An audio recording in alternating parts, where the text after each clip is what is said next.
ସୁଭଦ୍ରା ଯୋଜନାର ସଚେତନ ବାର୍ତ୍ତା ଦେଲେ ମହିଳା ସ୍ୱୟଂ ସହାୟକ ଗୋଷ୍ଠୀ।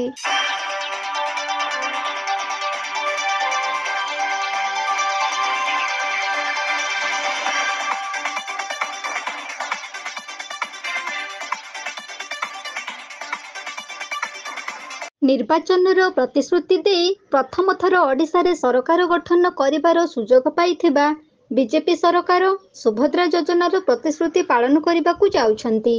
ଏଥିପାଇଁ ପ୍ରତ୍ୟେକ ମହିଳା ସ୍ୱୟଂ ସହାୟକ ଗୋଷ୍ଠୀ ମାଧ୍ୟମରେ ପ୍ରଚାର ଓ ପ୍ରସାର କରି ଗ୍ରାମରୁ ପଲ୍ଲୀ ପର୍ଯ୍ୟନ୍ତ ସଚେତନ ବାର୍ତ୍ତା ଦେଇଥିଲେ। ପ୍ରତ୍ୟେକ ମହିଳା ସ୍ୱୟଂ ସହାୟକ ଗୋଷ୍ଠୀ ଆଜି ଏକତ୍ରିତ ହୋଇ ପ୍ରତି ଗ୍ରାମକୁ ପଦଯାତ୍ରା କରିବାର ଦୃଶ୍ୟ ଦେଖିବାକୁ ମିଳିଥିଲା।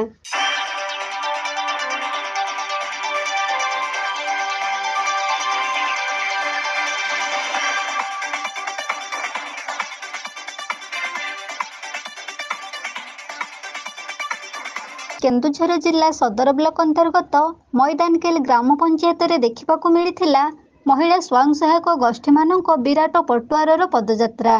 ସୁଭଦ୍ରା ଯୋଜନାର ବ୍ୟାନର ସହିତ ହାତରେ ପ୍ଲାକାର୍ଡ ଧରି ଶୃଙ୍ଖଳାର ସହିତ ସ୍ଲୋଗାନ ଦେଇ ପଦଯାତ୍ରା କରିଥିଲେ।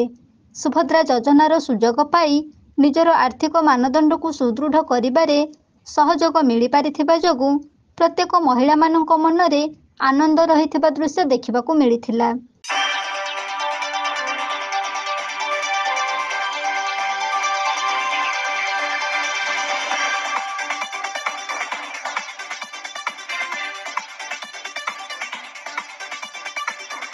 ଗାଁ ଗହଳିରେ ରହିଥିବା ଅନେକ ମହିଳା ଏହି ସୁଭଦ୍ରା ଯୋଜନାର ସଚେତନ କାର୍ଯ୍ୟକ୍ରମର ପଦଯାତ୍ରାରେ ସାମିଲ ହୋଇଥିଲେ।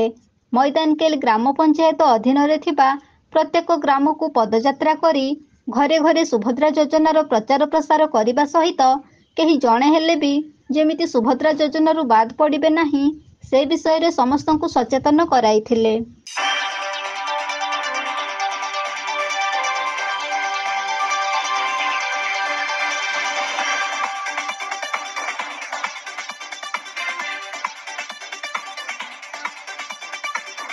ସୁଭଦ୍ରା ଯୋଜନା କେବଳ ମହିଳାମାନେ ଆବେଦନ କରିପାରିବେ ଏବଂ ଏଥିରେ ସ୍ୱାବଲମ୍ବୀ ହୋଇପାରିବେ ବୋଲି ସରକାରଙ୍କ ଏକ ଦୃଢ଼ ପଦକ୍ଷେପକୁ ସାଧାରଣରେ ସ୍ୱାଗତ କରିଛନ୍ତି।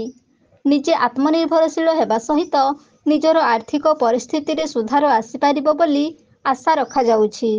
ଏବେ ସୁଭଦ୍ରା ଯୋଜନାର ଆବେଦନ ଚାଲିଥିବା ବେଳେ ଯୋଜନାର ସୁଯୋଗ ପାଇସାରିଲା ପରେ ଏହା କେତେଦୂର କାର୍ଯ୍ୟକାରୀ ହୋଇପାରିବ ଏବଂ ଲୋକମାନେ କେତେ ଉପକୃତ ହୋଇପାରିବେ ସମୟ ଆସିଲେ ଜଣାପଡ଼ିବ।